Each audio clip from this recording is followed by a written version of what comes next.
Hey folks, just a quick tutorial today on team status.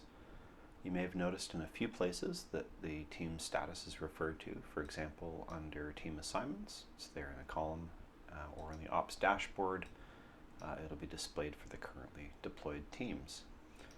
So there's a few different ways you can set team status.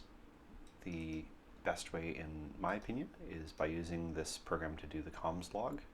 As you add entries into your communications log from radios or whatnot, pick the team and pick the status.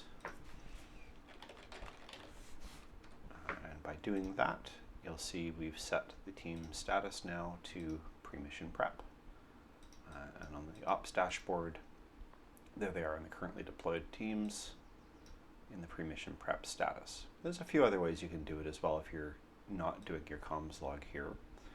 So right from the team assignments screen, back here, team assignments, you can go to any assignment and then hit this change status button at the bottom here and pick any of the statuses there.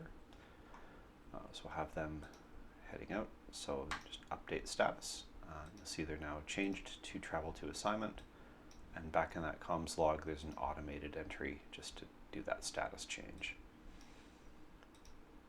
Last one here, you can do it from the operations dashboard. And we'll just make that bigger.